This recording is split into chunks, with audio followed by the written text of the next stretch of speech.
Have you ever felt a moment where your heart was pounding, your palms were sweating, and you knew you had to do something that scared you? That, right there, is the beginning of courage. It's not about being fearless.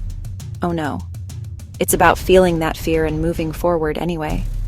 Courage isn't just for superheroes on a movie screen or for soldiers on a battlefield.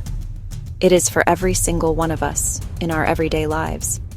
It is the quiet voice inside that whispers, "Try one more time," when everything in you wants to give up. It's the decision to be kind when it would be easier to be angry.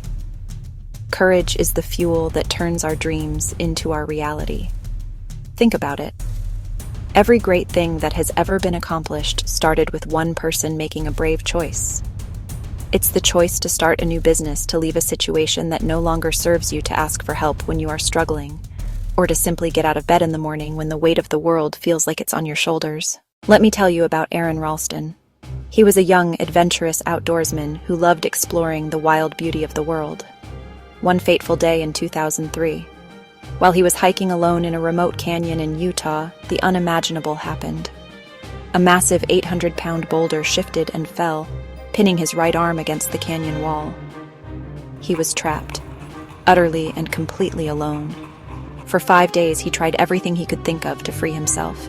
He pushed, he pulled, he chipped away at the rock, but nothing worked.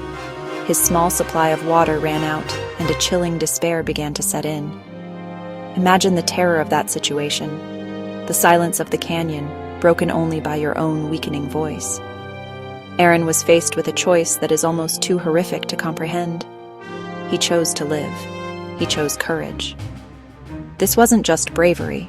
This was a primal roar from the depths of his soul, a declaration that his life was worth fighting for, no matter the cost. With a small, dull multi-tool, Aron Ralston made the agonizing decision to amputate his own arm.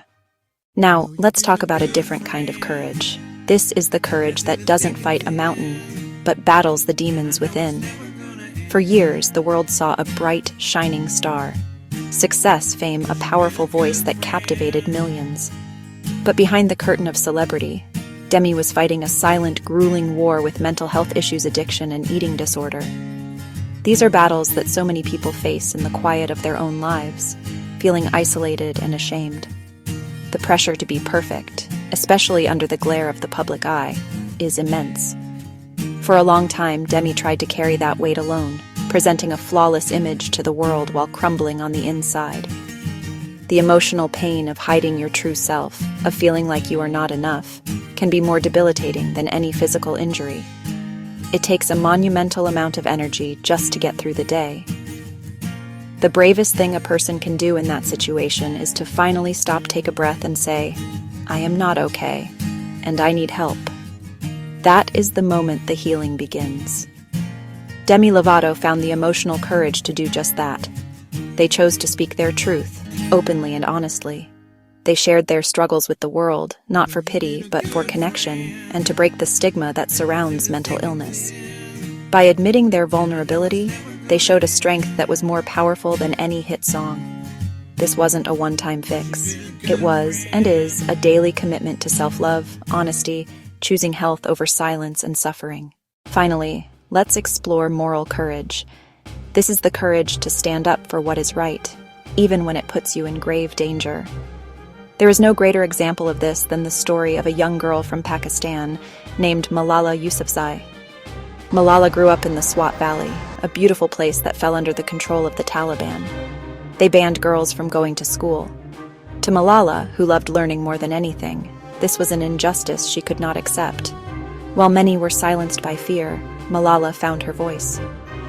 She believed that every girl had a right to an education. At just 11 years old, she began to speak out. She started a blog for the BBC, writing under a secret name about her life under Taliban rule and her desire to learn. She gave interviews and spoke publicly, her small voice growing louder and more powerful with each word. She knew the risks. Her father, a teacher himself, knew the risks. But their belief in the power of education was stronger than their fear. On October 9, 2012, a gunman boarded her school bus, asked for her by name, and shot her in the head. It was a brutal attempt to silence her forever. But they failed. They did not silence her. They amplified her voice for the entire world to hear. We've walked through the canyon with Aaron, we've stood on the stage with Demi, and we've sat in the classroom with Malala. 3 different people, 3 different continents, 3 different kinds of courage. One fought to save his body, one fought to save her mind, and one fought for the soul of her community. Each of them faced a moment that could have broken them, but instead they found something deep inside themselves, a spark, a will, a voice that refused to be extinguished. They chose to move forward, to fight, to speak, to live. They tell us that courage is not some magical quality bestowed upon a chosen few. It is a human quality. It is your quality. It lives in the parent staying up all night with a sick child. It lives in the employee who speaks up against an unfair practice at work. It lives in the person who takes the first step into a therapist's office.